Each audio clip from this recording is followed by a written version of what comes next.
Welcome दोस्तों, स्वागत आप सभी का आपके अपने YouTube channel OS study YouTube channel में। आज का जो लेक्चर होने वाला है इसमें अपन बात करेंगे आपके कुछ ऐसे पीवाईक्यू क्वेश्चन के बारे में जो आपके एग्ज़ाम्स में पूछे जाते हैं और अन्य क्वेश्चन जो आपके पीवाईक्यू क्वेश्चन से हमें पता चलता है कि इस बार एग्ज़ाम में क्वेश्चन पूछे जा सकते हैं। तो उन क्वेश्चंस के बारे में भी अपन बात करने वाले हैं।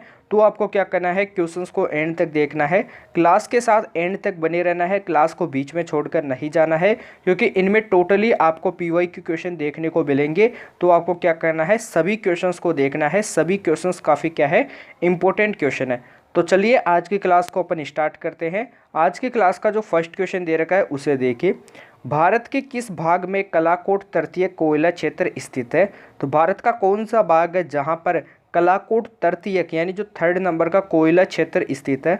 असम के ब्रह्मपुत्र नदी बेसिन में, या फिर झारखंड और पश्चिम बंगाल के दामोदर नदी बेसिन में, या फिर हिमालय पर्वत प्रदेश में, या फिर आपके केरल की कार्डमम इलायची पहाड़ियों में? तो यहाँ से जो राइट आंसर होगा वो कौन सा होगा? फिर से मैं आपको बता देता हूँ, ये आपका पीवाईक्यू क्वेश्चन है, ऐसे आपका लल्लू क्वेश्चन नहीं है। तो कलाकोट तृतीय कोयला क्षेत्र जो स्थित है वो आपके हिमालय पर्वत प्रदेश में स्थित है। Right answer will be the C option. अगले क्वेश्चन की ओर चलते हैं। अगला क्वेश्चन क्या दे रखा है?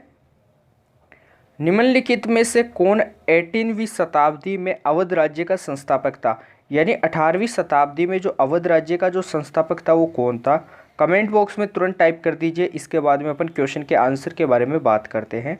तो ऑप्शंस आपको दिए हुए हैं, मुशीद कुली खान या फिर आप अली खान, कुछ भी लिख सकते हो। तो यहाँ पे मुशीद कुली खान था, लेकिन एग्जामिनर आपको जैसे बोल दे अली खान तो आपको कंफ्यूज नहीं होना है।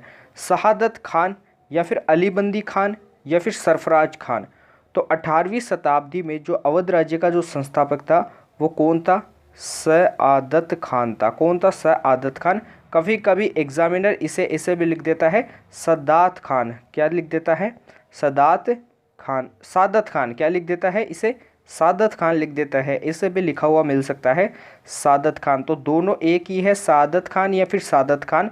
तो right answer is the B option correct answer हो जाएगा। अगले क्वेश्चन को देखिए। अगला क्वेश्चन क्या दे रखा है? यंग बंगाल आंदोलन का प्रवर्तक निम्नलिखित में से कौन था? हेनरी विवियन डिरीजोहो, या फिर डेविड हेयर, या फिर द्वारकानाथ टैगोर, या फिर प्रसन्न कुमार टैगोर? तो यंग बंगाल आंदोलन का जो प्रवर्तक था वो निम्नलिखित में से कौन था? कमेंट बॉक्स में तुरंत टाइप करके बताइए। तो यंग बंगाल का जो प्रवर्तक था वो कौन था? आपके हेनरी विवियन डिरीजोहो था। कौन था? डिरीजियो था। Right answer is the A option क्या हो जाएगा, करेक्ट आंसर हो जाएगा। बी, सी और आपके डी तीनों ऑप्शन क्या दे रखे हैं? रॉन्ग क्वेश्चन दे रखे हैं, रॉन्ग ऑप्शन दे रखे हैं। अगले क्वेश्चन पे चलते हैं। अगला क्वेश्चन क्या दिया हुआ है? ये भी इंपॉर्टेंट क्वेश्चन दे रखा है, जीके जीएस का टॉप इंपॉर्टेंट क्वेश्चन है। तो जीके में पूछे जाने वाला इंपॉर्टेंट क्वेश्चन है, इसे भी देखिए। निम्नलिखित में से किसके बारे में यह माना गया है कि वह 1857 में ब्रिटिश के विरुद्ध षड्यंत्रकारी सन्यासियों और फकीरों का नेता था? ऑप्शंस क्या दिए हुए हैं, ऑप्शंस की तरफ चलते हैं। मंगल पांडे, बहादुर शाह सेकंड, ऐसा भी लिख सकते हैं सेकंड को, रानी जीनत महल, या फिर नाना साहिब? तो 1857 में ब्रिटिश के विरुद्ध जो षड्यंत्रकारी सन्यासी और फकीरों का जो नेता था वो आपके कौन थे? तो कमेंट बॉक्स में आपको टाइप करके बताना। तो वो आपके थे Nana Sahib. Right answer is the D option. अब थोड़ा सा अपन बात कर लेते हैं पीछे वाले क्वेश्चन के बारे में। थोड़ा सा मुझे याद आ गया है। यंग बंगाल की स्थापना कब हुई थी? यंग बंगाल की स्थापना कब हुई थी? सबसे पहले यंग बंगाल जो हुआ था वो आपके 1826 से 1832 में हुआ था, ये क्वेश्चन आ जाता है। और यंग बंगाल की जो स्थापना की थी वो किन्होंने की थी? हेनरी विवियन डिरीजोहो ने की थी, मैं आपको बता दिया हूँ। और 1826 से 1832 के बारे में पूछा जाए तो वो आपका कौन था? यंग बंगाल आंदोलन हुआ था। कब हुआ था? 1826 से 1832 तक चला था। अगले क्वेश्चन को देखते हैं। इस क्वेश्चन के बारे में भी अपन ने बात कर ली है। ये इंपॉर्टेंट क्वेश्चन दे रखा है। पूर्वी अरुणाचल प्रदेश में सूर्य उदय पश्चिमी गुजरात में सूर्य उदय से लगभग कितने घंटे पहले होता है? जैसे आपके से क्वेश्चन कैसे पूछा जाएगा, आपसे से पूछा जाएगा पूर्वी अरुणाचल प्रदेश में यदि सूर्य उदय होता है 6 बजे, कितने बजे होता है? 6 बजे होता है। तो गुजरात में सूर्य उदय कितनी बजे होगा? तो मैं आपको बता देता हूँ, गुजरात में सूर्य उदय जो होता है वो अरुणाचल में जो सूर्य उदय होता है उसके 2 घंटे बाद में होता है। क्या होता है? जैसे ये 6 बजे अरुणाचल प्रदेश में क्या होता है, सूर्य उदय होता है, तो उसी प्रकार से पश्चिमी गुजरात में जो होगा 2 घंटे पहले यानी 8 बजे क्या होगा, सूर्य उदय होगा। तो आपसे क्वेश्चन क्या पूछा गया है कि गुजरात में सूर्योदय से पहले अरुणाचल प्रदेश में सूर्योदय कितने घंटे पहले होगा? तो कितने घंटे पहले होगा? 2 घंटे पहले होगा। तो right answer is the B option. अगले क्वेश्चन को देखते हैं। 6 नंबर का क्वेश्चन क्या दिया हुआ है, लोकपाल संस्था के सृजन की अनुशंसा सर्वप्रथम किसके द्वारा की गई थी? एक तो क्वेश्चन आपसे ऐसे पूछा जा सकता है, या फिर आपको मैंने ब्रैकेट में बता दिया है सेकंड क्वेश्चन आपको कैसे पूछा जा सकता है, लोकपाल की संस्था के निर्माण की सबसे पहली सिफारिश किसके द्वारा की गई थी? तो ये क्वेश्चन आपका दे रखा है। दोनों क्वेश्चन सेम दे रखे हैं, ब्रैकेट वाला भी सेम है और बाहर वाला भी सेम है, लेकिन लैंग्वेज को मैंने बता दिया है। ये जो पहले दे रखा है ये आपकी यूपीएससी की लैंग्वेज है, तो यूपीएससी में ऐसे पूछा जाता है। तो सिफारिश किसके द्वारा की गई थी? विधि आयोग के द्वारा की गई थी, संथानम समिति के द्वारा की गई थी, सहाय आयोग के द्वारा की गई थी, या फिर आगे देखते हैं प्रशासनिक सुधार आयोग के द्वारा की गई थी। तो मैं आपको बता देता हूँ, जो सिफारिश की गई थी वो आपके प्रशासनिक सुधार आयोग के द्वारा की गई थी। राइट आंसर क्या हो जाएगा? डी ऑप्शन हो जाएगा। ऑप्शन को भी देख लीजिए और इस क्वेश्चन का भी स्क्रीनशॉट ले लीजिए। अगले क्वेश्चन को देखते हैं। 7 नंबर का जो क्वेश्चन दे रखा है, निम्नलिखित में से कौन अम्लीय वर्षा का कारक बन जाता है? तो सबसे पहले कमेंट बॉक्स में आपको बताना है अम्लीय वर्षा जो होती है इसका जो पीएच मान होता है वो कितना होता है, वाटर का पीएच मान कितना होता है, कमेंट बॉक्स में ये भी बताना है। डायरेक्ट सी बात है, आपको बताना है एसिड का पीएच मान कितना होता है, बेस का पीएच मान कितना होता है, और आपका क्या होता है न्यूट्रलाइज यानी आपके उदासीन के लिए पीएच मान कितना होता है। तीनों के बारे में कमेंट बॉक्स में बताना है, उसी से मैं आपके बारे में पता लगा लूँगा कि वाटर का भी आपको आता है, सभी चीज़ों का आता है। तो अम्लीय वर्षा का कारक कौन बन जाता है? ओजोन, अमोनिया, सल्फर डाइऑक्साइड या फिर कार्बन मोनोऑक्साइड। आपसे एक क्वेश्चन पूछा गया था, आपकी एग्जाम का PYQ क्वेश्चन है। क्वेश्चन क्या पूछा गया है मैं आपको बता देता हूँ। शुष्क बर्फ किसका उदाहरण है? बताइए, शुष्क बर्फ किसका उदाहरण है? और एक पूछा गया था शीतल पेय पदार्थों में किसका प्रयोग किया जाता है? तो आपने काफ़ी बार नाम सुना होगा ठोस CO2 जिसे बोला जाता है कार्बन डाइऑक्साइड का, शुष्क बर्फ भी बोला जाता है और शीतल पेय पदार्थों में भी यूज होता है। अब जो क्वेश्चन दे रखा है इसका आंसर कमेंट बॉक्स में बता दीजिए। तो इसका आंसर क्या हो जाएगा? Sulphur dioxide is the right answer. तो C option is the correct answer. अगले क्वेश्चन को देखते हैं, स्क्रीनशॉट ले लीजिए। 8 नंबर का क्वेश्चन क्या दिया हुआ है, निम्नलिखित में से कौन सी आग्नेय सेल नहीं है? ऑप्शंस दे रखे हैं गेब्रो, ग्रेनाइट, डोलोमाइट या फिर बेसाल्ट। तो निम्नलिखित में से जो आग्नेय सेल नहीं है वो आग्नेय सेल कौन सी नहीं है? आपकी डोलोमाइट नहीं है। कौन सी नहीं है? Dolomite. Right answer C option. Next question जो अगला क्वेश्चन दे रखा है उसे देखिए, कोरियोलिस प्रभाव किसका परिणाम है? दाब प्रवणता का, प्रेशर स्लोप का, या फिर पृथ्वी के आंती अक्ष का, या फिर पृथ्वी के रोटेशन का, या फिर पृथ्वी के परिक्रमण का। यानी जो घूर्णन करती है, रोटेशन करती है, इसे समझ लो। परिक्रमण अलग होता है और आपका घूर्णन अलग होता है, दोनों चीज़ों को याद रखना है। परिक्रमण क्या होता है कि एक समय में जो चक्कर पूर्ण होता है उसे क्या बोला जाए? परिक्रमण काल का आपने नाम सुना होगा, टाइम पीरियड का, तो वही आपका क्या होता है? परिक्रमण होता है। तो कोरियोलिस जो प्रभाव होता है वो किसको बताता है? सबसे पहले बात करते हैं, ये आपके जो पृथ्वी होती है इसके रोटेशन को बताता है, घूर्णन को बताता है। तो यहाँ से जो राइट आंसर हो जाएगा वो किसका परिमाण है? कोरियोलिस जो परिणाम है वो किसका है? पृथ्वी के घूर्णन का परिणाम है। Right answer C option. ये सभी क्वेश्चन आपको जो दे रखे हैं वो क्या है? PYQ क्वेश्चन है। थोड़े आपको अलग लगेंगे लेकिन क्वेश्चन काफ़ी इंपॉर्टेंट है। अगले क्वेश्चन को देखिए, मेकोंग डेल्टा कहाँ स्थित है? थाईलैंड में, कंबोडिया में, म्यांमार में या फिर वियतनाम में? तो जो मेकोंग डेल्टा है वो आपके कहाँ पर स्थित है?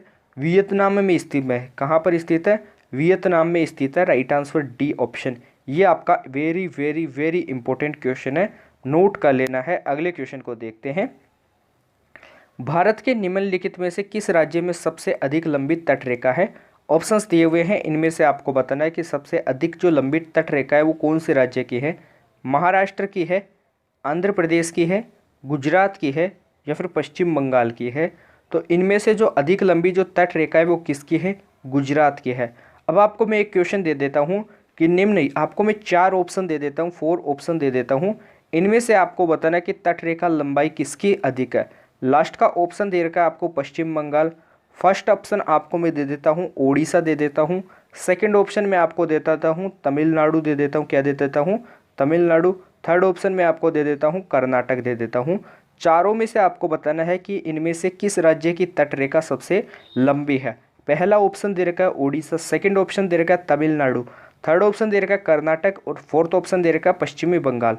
तो HW क्वेश्चन है, इसका आंसर कमेंट बॉक्स में आपको बताना है। इस बार एग्जाम में ऐसा क्वेश्चन पूछा जा सकता है, तो इसे नोट करना है। नेक्स्ट क्वेश्चन को देखते हैं। 12वें नंबर का क्वेश्चन क्या दिया हुआ है। निम्नलिखित में से कौन सी हिमालयी वनस्पति जाति 1800 से 2600 मीटर की ऊंचाइयों के बीच में पाई जाती है। यानी कौन सी वनस्पति की जो जाति है वो आपके 1800 से 2600 मीटर की ऊंचाइयों के बीच में पाई जाती है। साल वृक्ष, चीड़, स्प्रूस या फिर देवदार। तो नाम आपने काफ़ी बार सुना होगा। देवदार जो जाति होती है वो क्या होती है, 1800 से 2600 मीटर की ऊंचाई पे पाई जाती है।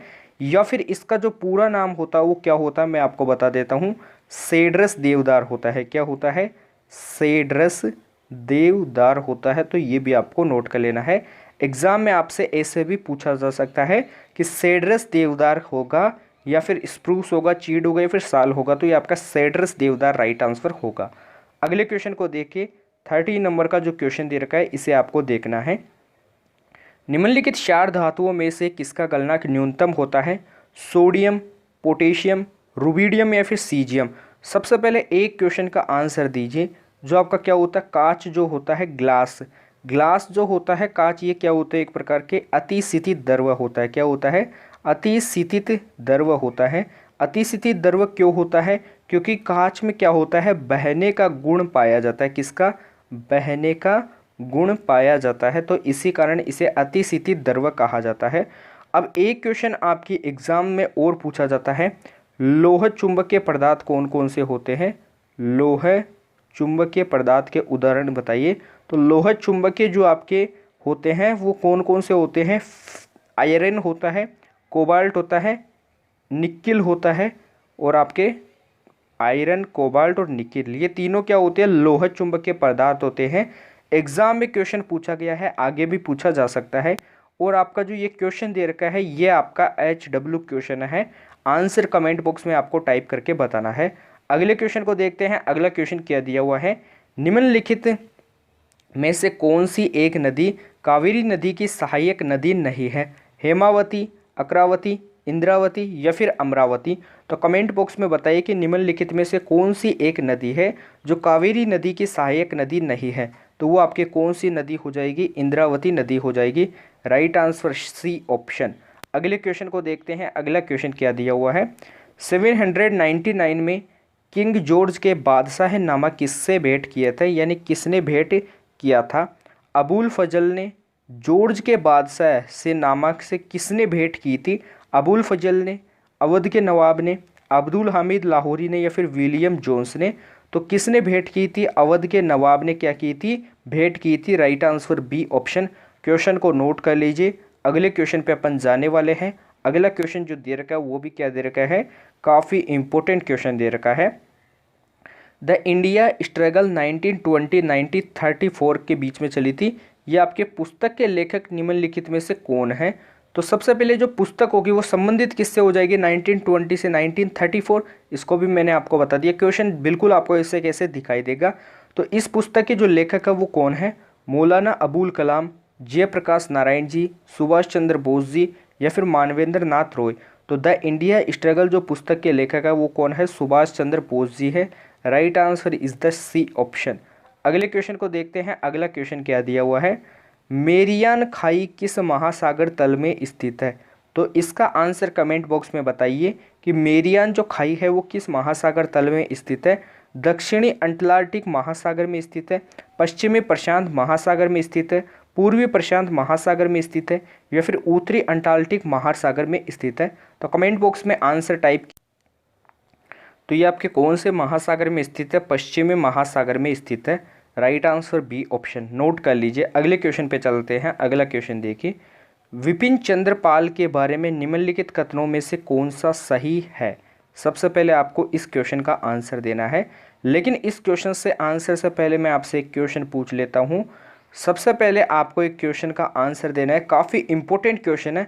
उस क्वेश्चन को आपको लल्लू क्वेश्चन नहीं समझना है, तो क्वेश्चन को आपको नोट कर लेना है। क्वेश्चन को मैं बोल देता हूँ, यहाँ पे क्वेश्चन मैं आपको बता देता हूँ। सबसे पहले एक छोटा सा क्वेश्चन है, जो CH4 जो गैस होती है उसे बोला जाता है मीथेन गैस। इसे मार्स गैस के भी नाम से जाना जाता है। और जो मीथेन गैस होती है वो कहाँ से प्राप्त होती है? एक क्वेश्चन तो आपका ये है, इम्पोर्टेंट क्वेश्चन है। एक क्वेश्चन जो मैंने कम्युनिटी में दिया था आपको, बेलनाकार पाषाण मुद्राओं का उपयोग किस सभ्यता में किया जाता है, ये भी काफ़ी इंपॉर्टेंट क्वेश्चन था। तो इस क्वेश्चन का आंसर भी आपको याद करना है, कमेंट बॉक्स में टाइप करके बताना है।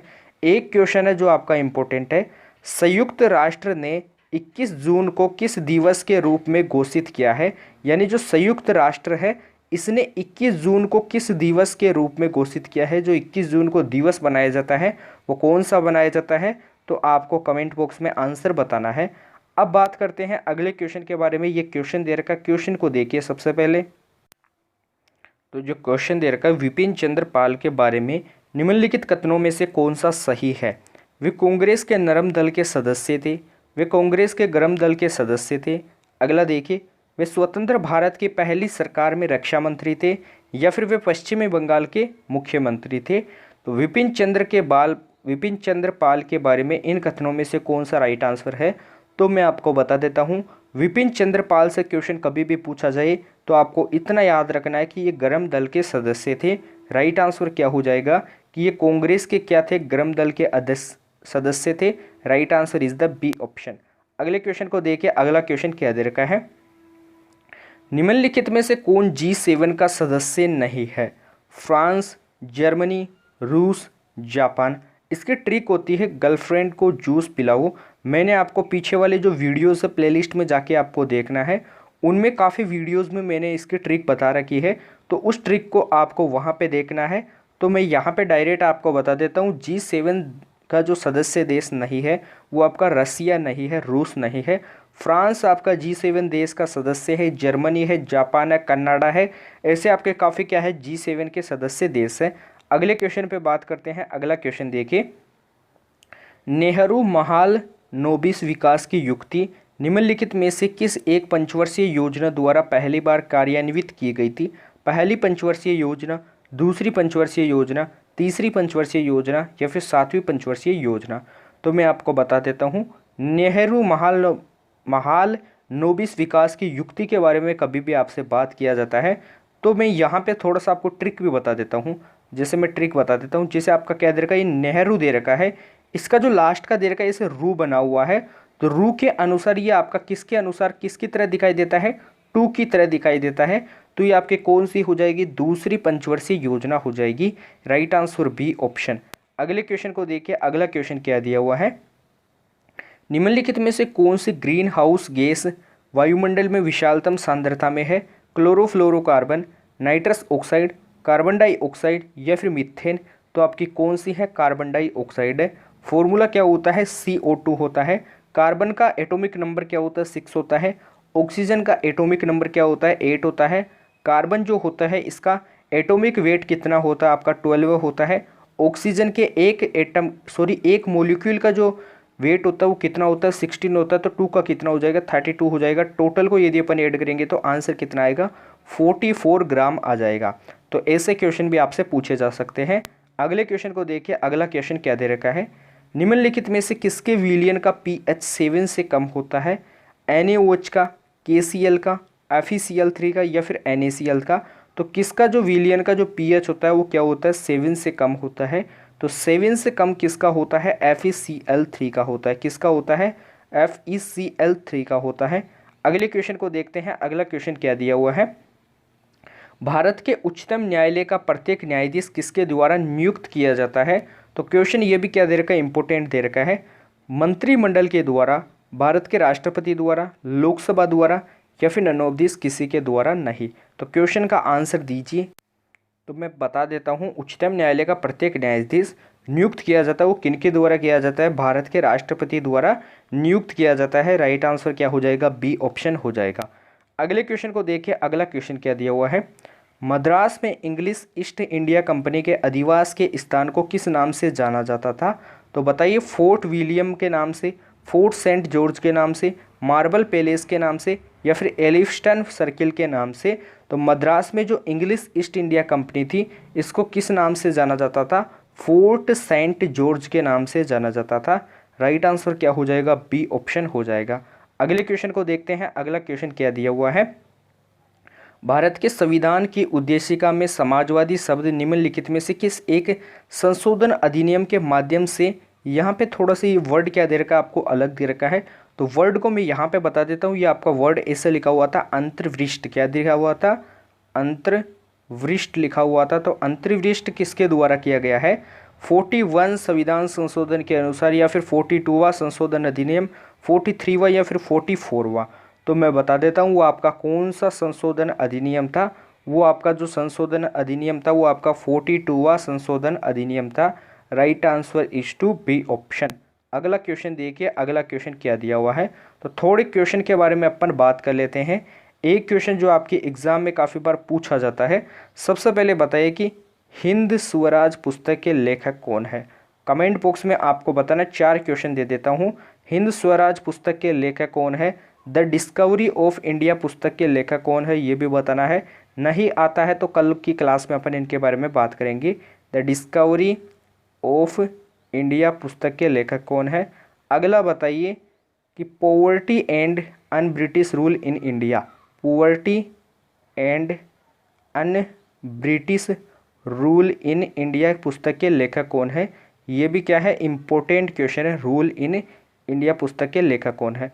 अगला देखिए, तीनों क्वेश्चन को आपको नोट करना है। अगला क्या दे रखा है? 4 नंबर का क्वेश्चन, दी आर्किटिक क्या होता है? The Arctic home in the Vedas, the Arctic home in the Vedas पुस्तक के लेखक कौन है? तो इसके पुस्तक के लेखक कौन है ये भी कमेंट बॉक्स में बताना है। यह थोड़ा इंपॉर्टेंट क्वेश्चन है तो इसका आंसर मैं आपको बता देता हूँ। इस पुस्तक के जो लेखक का वो कौन है? महात्मा गांधी जी है। इस पुस्तक के लेखक कौन है? सॉरी गलत बता दिया है मैंने। जवाहरलाल नेहरू के बारे में भी आपने काफ़ी बार सुना होगा, महात्मा गांधी के बारे में भी आपने काफ़ी बार सुना होगा, दादा भाई नारोजी के बारे में भी आपने काफ़ी बार सुना होगा और आपने बाल गंगाधर तिलक के बारे में भी काफ़ी बार सुना होगा। तो the Arctic home rule in India पुस्तक के जो लेखक है वो आपके कौन है? बाल गंगाधर तिलक जी है। या फिर आपको नहीं आता है तो कोई बात नहीं, अपन कल के क्लास में इन सभी क्वेश्चंस के बारे में बात करने वाले हैं। तो इन क्वेश्चंस को आपको नोट करना है। एक क्वेश्चन का आंसर आपको बता देना है। मैं आपको बता देता हूँ, काफ़ी इंपॉर्टेंट क्वेश्चन है। काइनेटिक एनर्जी का फॉर्मूला सभी बच्चे जानते हैं, 1/2 mv² होता है। अपन जानते हैं कि मीन पोजीशन होती है, उस पर क्या होता है? मीन पोजीशन पे क्या होता है? एक्सेलरेशन की वैल्यू 0 होती है, वेलोसिटी की वैल्यू 0 होती है। इसको छोड़िए, आपको इसके बारे में बात नहीं करनी है। अपन ने वेव ऑप्टिक्स या फिर आपका जो वेव मोशन होता है, तरंग गति होता है, तरंग गति में वेलोसिटी का फॉर्मूला देखा है कि v maximum is equal to क्या होता है? Omega A. ओमेगा फ्रिक्वेंसी होती है, ए एम्पलीट्यूड होता है। तो वेलोसिटी का फॉर्मूला क्या होता है? Omega under of a² minus का y²। तो मैक्सिमम की जो कंडीशन होती है उसमें y इज इक्वल टू 0 होता है और मिनिमम की जो कंडीशन होती है उसमें y इज इक्वल टू क्या होता है? a होता है। ए क्या दे रखा है? एम्पलीट्यूड दे रखा है, तो इसको भी देखना है। तो v maximum is equal to क्या हो जाएगा? ओमेगा ए हो जाएगा। तो यहाँ से क्वेश्चन बन जाता है, इंपॉर्टेंट क्वेश्चन है, नोट करना है। और एक क्वेश्चन आपका बन जाता है कि लीनियर वेलोसिटी और एंगुलर वेलोसिटी में फ़र्क क्या होता है? तो v is equal to omega r होता है, t इज इक्वल टू क्या होता है? 2π√L/g होता है और a क्या होता है? 2π√m/k होता है। एक के भी आपका क्या होता है? फॉर्मूला होता है। और ये से काफ़ी क्या होते हैं? टाइम पीरियड के फॉर्मूले होते हैं जो आपके एग्जाम में रिपीट होते हैं। तो अपन आज के लेक्चर को अपन यहीं पे एंड करते हैं, आज की क्लास को अपन यहीं पे एंड करते हैं। क्लास यदि आपको अच्छी लगी है तो तुरंत क्लास को लाइक कीजिए, चैनल को अधिक से अधिक बच्चे सब्सक्राइब करने का प्रयास कीजिए, क्योंकि आपके लाइक और सब्सक्राइब ही होते हैं जो हमें मोटिवेट करते हैं आपके लिए अच्छे अच्छे 100% सिलेक्शन वाले क्वेश्चन लाने के लिए। कितने? 100% सिलेक्शन वाले क्वेश्चन लाने के लिए। तो अभी तक जिन बच्चों ने क्लास को लाइक नहीं किया तो क्लास को लाइक कीजिए, चैनल को सब्सक्राइब कीजिए, बेल आइकन को प्रेस करना है। डिस्क्रिप्शन में टेलीग्राम चैनल का लिंक दिया हुआ है, उससे भी आपको ज्वाइन करना है। कमेंट बॉक्स में टाइप करके आपको बताना कि क्लास आपको कैसी लगी है। जो क्वेश्चन सभी आपको दिए हुए हैं वो आपके सभी क्या है, PYQ क्वेश्चन है, तो इन क्वेश्चंस को ध्यान से देखना है।